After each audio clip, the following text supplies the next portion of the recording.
ছিলেন অবশ্যই কমেন্টে জানাবেন। দিলাম দেখতে দেখেন কত সুন্দরভাবে খাওয়া দেখেন।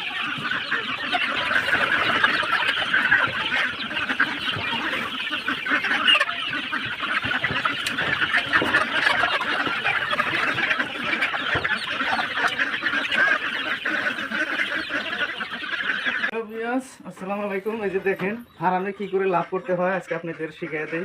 যারা মুরগি পালেন, ছোট আকারে মুরগি পালেন, অল্প স্বল্প পালেন, তাদের জন্য আজকে নতুন একটা টিপস দিব। আপনারা কোনো সময় খালি দানার উপরে নির্ভর করবেন না। যেরকম আপনার আলোকলতা গাছ আছে, নরম যে কোনো গাছের পাতা পুতা আছে, সানমাই গাছ, নিমের পাতা, তারপরে আপনার আলু গাছ, এই ধরনের আপনার নরম জাতের যত পাতা আছে এই পাতাগুলো আপনারা খামারে দিবেন। তো ভিডিওটা আপনারা দেখতে থাকেন। দেখেন কি আপনার মুরগি কি তো সুন্দর করে খায়। আমি যে বস্তা আলুগুলোতার পাতা কেটে নিয়ে এলাম, এগুলো আপনাদের ওইখানে কী বলে কমেন্টে জানাবেন সবাই। আর সবাই কমেন্ট করবেন, শেয়ার করবেন বেশি বেশি ভিডিওগুলো, যাতে অন্যজনে দেখতে পারে। অনেক ভাই আছে খামারে লস করে, খালি আদার খেলে আপনার ভিডিও দেখে না। আজকের ভিডিওটা আপনারা কন্টিনিউ করেন।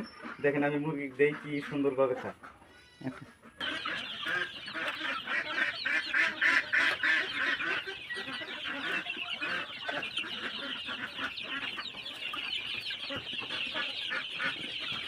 যেটা বলতেছিলাম ভাই, এই যে দেখেন আমার মুরগির খামার। খালি দানার উপরে নির্ভর করে থাকলে ভাই হবে না। যদি হাঁস মুরগি লাভ করতে চান, নিজে পরিশ্রম করতে হবে, শ্রম দিতে হবে। যে কামটা আপনারা মানুষের বাড়িতে করতেছেন, ওরকম শ্রম যদি আপনি হাঁস মুরগির খামারে দেন, আপনার সাকসেস হতে সময় লাগবে না। আমি যে ধরেন আদার তো সবসময় দিয়েই রাখি, তারপরেও আপনার এই যে গাছপালা, এগুলো দিলে গাছপালার মধ্যে খালি ভিটামিন। আপনারা মুরগির খামারে বেশিরভাগ করে যে কোনো নরম জাতীয় ঘাস হোক, গাছগুলো আপনারা কেটে কেটে দেবেন। দেখুন খারাপের ছোটো সবজি কম করবো, পাক খাবো না, এগুলা খাওয়ার ব্যস্ত থাকতো।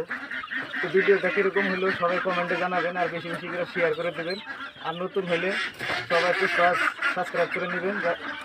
ইউটিউবে দেখলে সাবস্ক্রাইব করে নেবেন, ফেসবুকে দেখলে ফলো করে নেবেন, যাতে আর পরবর্তী ভিডিওটা আপনারা দেখতে পারেন। আর এই ধরনের ভালো ভালো টিপসের ভিডিও দেখতে চাইলে চ্যানেলটা সবাই ফলো করে রাখবেন।